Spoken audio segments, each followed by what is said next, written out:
Welcome, this is question 2 for Edexcel's C4 January 2007.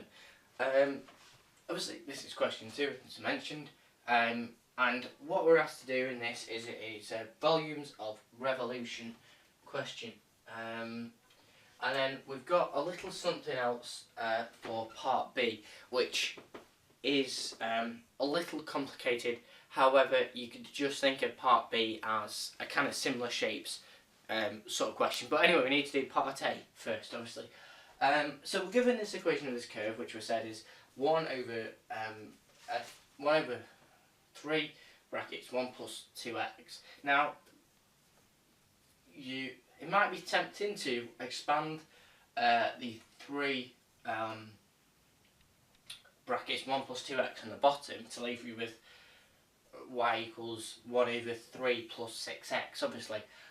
But that's not going to help you, because what we need to do is we need to, obviously, to find the volume of revolution of this shape, we need to do y squared, and it's going to be a bit weird doing y squared when it has something like that. If you expand that, it's just going to be a bit of a waste, and it's going to make it more complicated, and you're more likely to make a mistake. So what I've done for you, obviously it's between the limits of x equals a half and x equals negative a quarter. So I put the volume equation for volume of revolution. Now we're obviously rotating it around the x-axis, so that implies we're using y squared and not x squared. You generally won't wrap it around the y-axis, it's around the x-axis that you prefer. So so anyway, that's the equation. It's pi times the integral of the two limits of y squared with respect to x. Now there is a slightly different one for parametric functions, but so that's just to confuse you. So the first thing we need to do is work out what y squared is. So we could start writing off this equation, but I'm just going to calculate y squared because I think that's a little bit, well, it's as tricky as you make it, because it actually, in essence, it's quite an easy part to do, but it might be a bit complicated if you try to expand it. Okay, so as I said, it's nice to just leave it not expanded. So what we want to do is it's y times y, obviously, you know that, but what we're going to do is, if you want to, you could split it up into a third times 1 over 1 plus 2x, and then times them all together, or you could just do straight. Obviously it's 1 times 1, which equals 1, and then it's 3 brackets 1 plus 2x times 3 brackets 1 plus 2x, so 2 3's, obviously 9, and the 1 plus 2x, when you time that together, you just get 1 plus 2x all squared. So basically you get this. So it's 1, because 1 times 1 is 1, over 9, which is 3 times 3, brackets 1 plus 2x all squared. Okay, so that's y squared. Now we're just going to put it in our volume equation here, and now our two limits of b and a are obviously the corresponding values of x equals a half and x equals negative a quarter. So just put the volume equals, okay, so it's obviously pi times the limits, so which is x equals a half and x equals negative a quarter.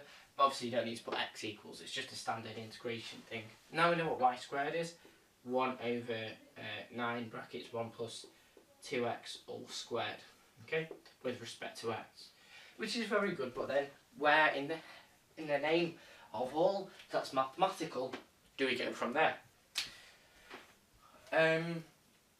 Well, it's not an ln, because for it to be an ln, the top would have to be a derivative. It'd make a mess if you tried to ln that, essentially. And it would lead you to expand this 1 plus 2x all squared, double bracket it, and then you times it all by 9. And potentially you could do that, but it'd be very, very risky, and I wouldn't recommend it, because then you would have ln of 9 plus 1 plus 2x all squared over some ridiculous number. So, I mean, I don't think that'd even work, to be honest. But anyway, the short answer is you don't ln it. So what do we do then? So we have to think, okay, well what kind of basis do we know?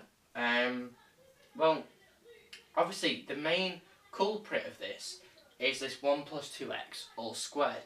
And now what essentially that is, it's 1 over 1 plus 2x all squared times 1/9.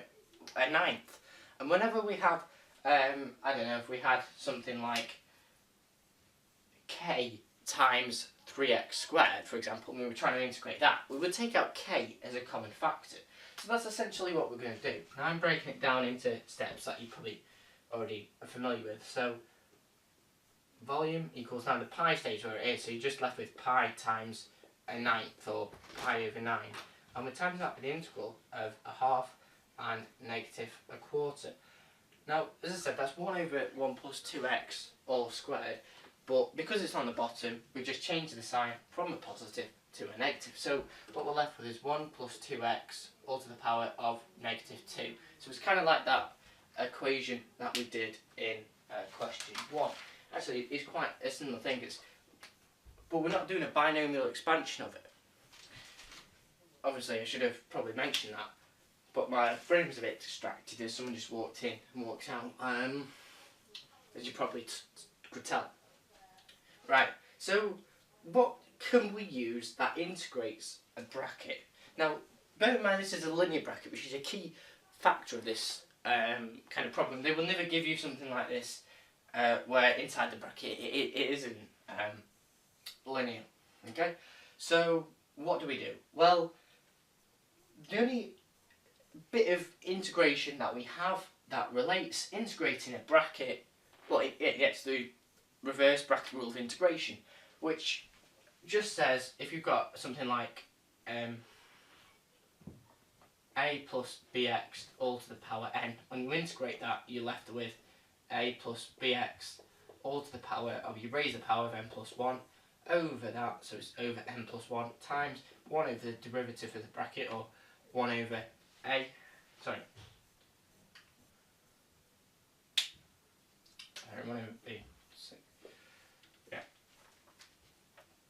Alright, so hopefully that makes some kind of sense. You may have seen it written slightly differently, but essentially what it is ax plus, a plus bx to the power of n plus 1 over n plus 1 times 1 over the derivative of the bracket.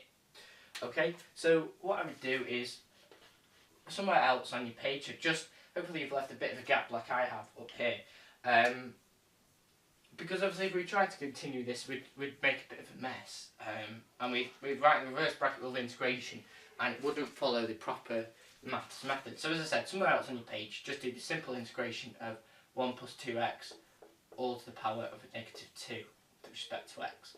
Okay, so you raise the power 1 plus 2x all to the power of negative 2, and you do that over negative 2, you times it by the derivative of the bracket, which is 1 over the derivative of the bracket, which is just 1 over 2. So therefore what you're left with is 1 plus 2x all to the power of negative 2 over negative 4. Okay, so you could flip that round and go, okay, well, it's just 1 over 4 brackets 1 over 4 brackets 1 plus 2x all to the power of 2, because we've put it on the bottom. Alright, let's just make sure I've not done anything different.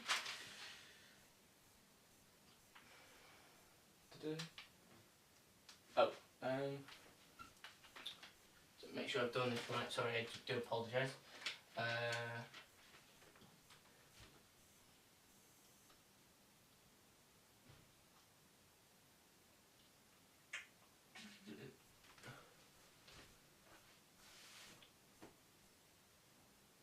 Oh, so, yep, I made a classic error, so please do excuse me if I've messed up your writing. But we raise the power, and that's obviously the key thing I was trying to emphasise there. We raise the power, we don't decrease it. So even, it's not the magnitude, remember, the basic maths that obviously I can't do. So you raise the power, so it's negative 1, divided by negative 1. So it's 1 plus 2x to the power all to the power of negative 1 over negative 1 times a half. So you're just left with 1 plus 2x all to the power of negative 2 over 2. So therefore you're just left with a half of 1 plus 2. Sorry, 1 over 2 brackets 1 plus 2x all to the power of 2. Okay, and that's a negative one as well. Okay, yeah. So hopefully you already obviously spotted my mistake there. But I did that on purpose, obviously, as I always do when I make a mistake, just to make sure you pay attention. Okay, so then before we just sub in our answer into our equation. So we continue yeah, as we did before. Maybe we could just do pi over 9. You don't need to do pi times 1/9. And then times in that, you write square brackets in, because we've already worked out the integration of this, which we said was negative 1 over 2 brackets 1 plus 2x all to the power of 2. Okay? Sorry, see, not to the power of 2. I really can't get this right to the power of 1. I really need to get with this. This is winding me up. I do apologise, but brain, I really don't know where my brain is half the time. But don't worry, I'm continually checking, so it is all right. And as I said, the answers are online. So if you don't believe me, you can always check online. Right? So you put your limits of 1/2 and 1/4, and then it's just a case of subbing in your limits and working out an eventual answer. Okay, so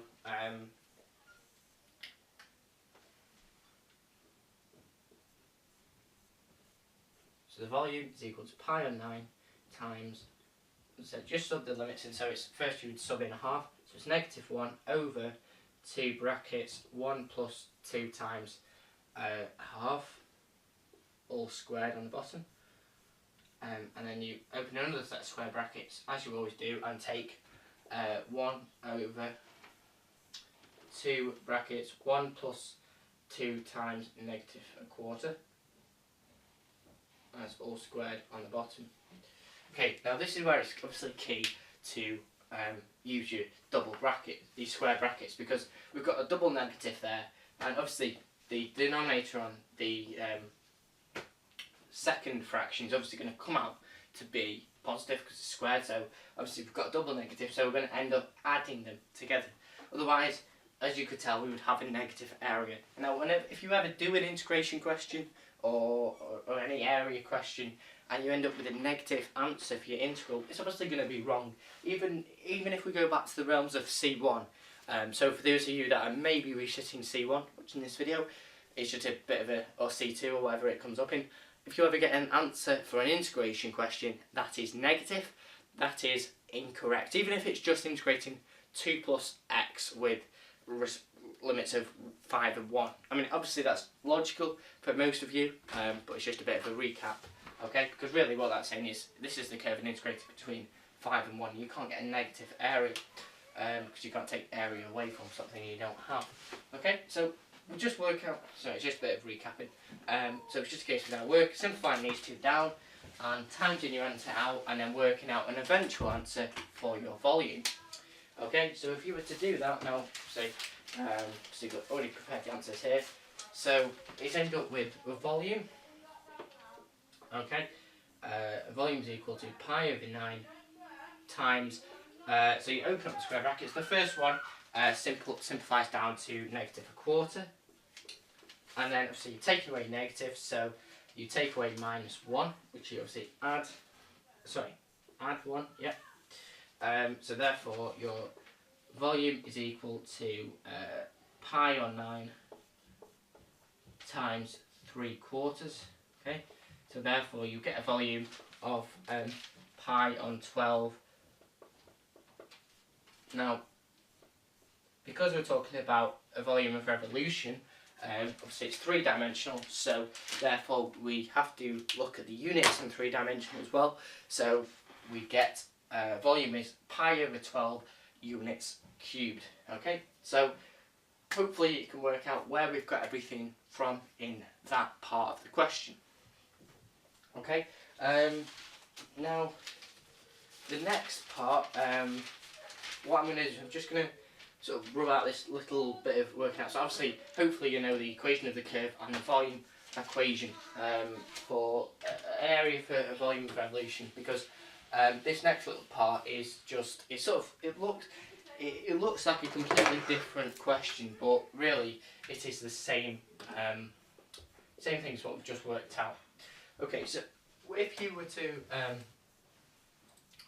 look at your paper, we're given figure 2 as, it's just, figure 2 shows a paperweight of axis with symmetry AB, where AB is equal to 3 centimetres. I'll draw it on And so basically it looks like some kind of cone thing. It's very similar to this, for those of you that can't be bothered with my drawing. And it's from top to bottom, so it's the length of the X. So this is just a vertical, it's just, basically this paperweight is just this volume of revolution, and we've rotated it anti-clockwise, so we can put it down on a piece of paper. And it says the height of it, or in this case the length of it, because we've got it sideways in this one, or horizontal, is 3 centimetres. Okay, they've just labelled the top point as point A, the bottom point as point B, and they've said A to B, even though it looks like that's a vector, is 3 centimetres. Okay.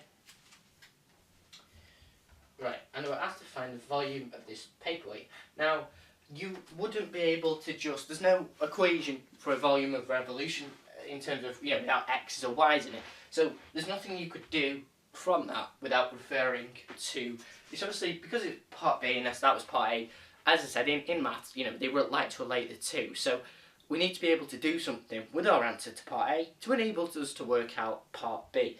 But they wouldn't have told us that A to B is 3 centimetres for a random reason. So therefore, we have to compare. What is my idea of, at the start of the video, I said you have to compare similar shapes. We have to compare the difference in the x coordinates, or the length when it's horizontal, to the actual length, we're told, when it's put vertically or upright. Okay, so we know the length of it is 3 centimetres, but we need to be able to look at the difference in the x coordinates. Okay, so the difference in the x coordinates, so what we're doing is saying, okay, A to B 3 centimetres, therefore must be equal,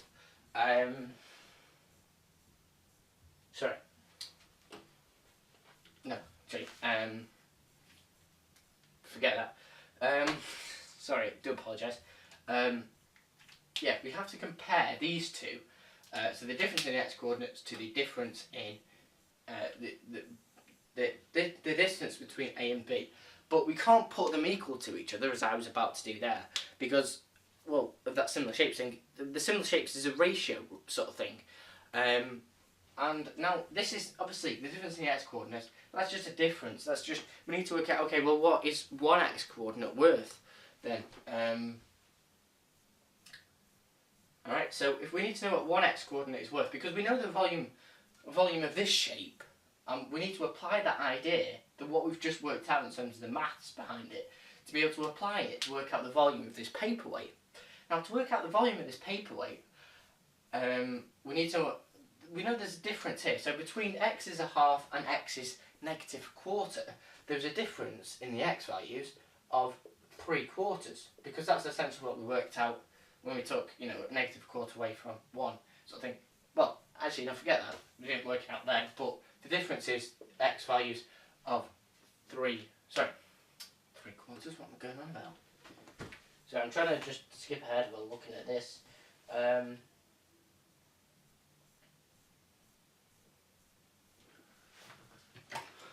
I do apologise. I don't know where it's come from here. Right, sorry. It's 4/3, not 3/3. Yeah.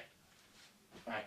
Sorry, my maths, I've done the answers before, and I've messed it up. I put the difference in the x coordinates as 3/4, and I just looked at it and I thought, that's not right. So it just proves it's always good to check your answers. So I do apologise about the slickness of these first two questions, but hopefully it will get better as the paper goes on. And I will redo them if I've completely lost you. Okay, so the difference in the x coordinates of this one is 4/3, and the difference in the distance of this one is 3 centimetres. So we need to work out, well, what's the ratio sort of thing, okay? So when we did, when we do similar shapes, we do the height, say we're comparing two similar triangles, you did the height of one triangle over the height of the other triangle to work out the ratio. So you do the height of the bigger one over the height of the smaller one. In this case, we don't know which is the bigger one or which is the smaller one. But we have to assume that the real one is the bigger one. Or you could just think of it like that. Because what you do is you have to work out the scale factor. So as I said, we have to work out what one x value is worth. So we know that 4/3 of an x value is equal to 3 centimetres. So we need to work out what's one x value worth. So therefore we do 3 over 3/4. Have I done that wrong? For God's sake. Sorry, I do apologise. I've made a complete hash of this. Sake. Right, well, there's no option I've got to do. So, okay. This should be correct now. Well, it is correct, and I have been, but I mean, I've just made a bit of a mess in that last little bit, which I'll probably edit out, but anyway. Okay, so as I said, we need to work out the scale factor. So it's the model length over the length of the actual x coordinate length sort of thing. Because we need to know, okay, well, if it's 3 centimetres, how much is each x value worth? Because that's the volume for, one x value kind of thing. So, if that makes any sense at all. Because we know there's a difference, obviously, what we've worked out here is the difference between the x values in that area between the x values. But we need to know, okay, well, if the real thing is actually 3 centimetres, and we know the difference in the x values, which is 3/4, because a quarter take negative quarters, a half and a quarter, which is 3/4. So therefore we have to times that by the, because this is sort of determined by the x values, but we need to know, okay, well, how much is each x value worth? If that makes some kind of sense. So it's the length of the model over the length of the real thing. Sorry, the real length over, so it's 3 centimetres over 3/4. And then therefore, obviously, you times it by 4, so it's 4 times 3 over 3, so that's just 4, okay?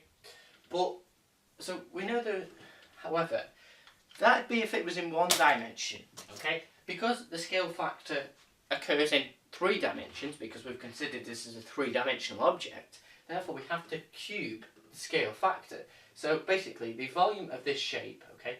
So we know the volume is a standard pi over 12. If we were just looking at the x values equaling 1, so if one x value equaled 1 sort of thing, therefore we would have a volume of pi over 12 units cubed. But because we've got, it's actually 3 centimetres, each x value is worth 4, if that makes sense. Because the difference is 3/4, so therefore each x value must equal 4 centimetres. But because we've got 3/4 of an x value, we've only got 3 centimetres.